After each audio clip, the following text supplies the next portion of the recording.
প্রধান নির্বাচন commissioner AMM Nasir Uddin বলেছেন, এবারের এই ঐতিহাসিক রাষ্ট্রপতি নির্বাচনের দিকে পুরো বিশ্ব তাকিয়ে আছে।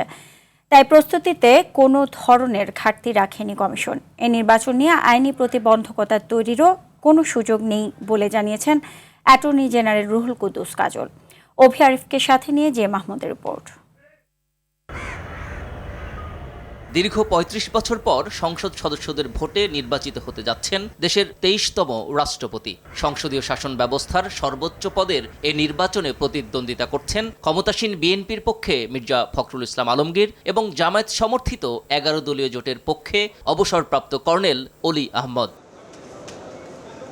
দুপুরে নির্বাচন ভবনে ভোটের প্রস্তুতি নিয়ে কথা বলেন প্রধান নির্বাচন কমিশনার এএমএম নাসির উদ্দিন। বলেন, প্রস্তুতির ঘাটতি নেই, নির্বাচন সঠিকভাবেই সম্পন্ন হবে।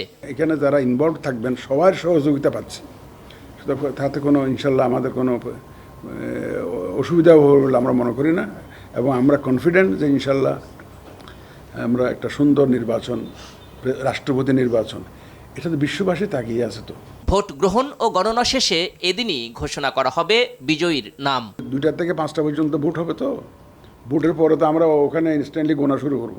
গোনার পরে রেজাল্ট যেটা আমি অ্যানাউন্স করবো অ্যাজ নির্বাচনী কর্তা, দ্যাট ইজ ফাইনাল। এদিকে এ নির্বাচন প্রক্রিয়া চ্যালেঞ্জ করে করা আরও একটি রিট খারিজ করে দিয়েছে হাইকোর্ট। ফলে নির্বাচন ঘিরে আইনি প্রতিবন্ধকতা তৈরির আর কোনো সুযোগ রইল না। সারবত্তা নেই এই বিবেচনায় এই রিট পিটিশনটা সরাসরি খারিজ করে দিয়েছেন। এই রিট পিটিশনের খারিজ হওয়ার মাধ্যমে নির্বাচন অনুষ্ঠানে কোনো ধরনের আইনি প্রতিবন্ধকতা সৃষ্টির কোনো সুযোগ এবং সম্ভাবনা আমরা দেখছি না। 1991 সালের পর এবারই প্রথম রাষ্ট্রপতি পদে নির্বাচন অনুষ্ঠিত হচ্ছে, তাই রাজনৈতিকভাবেও তৈরি হয়েছে এর বিশেষ গুরুত্ব।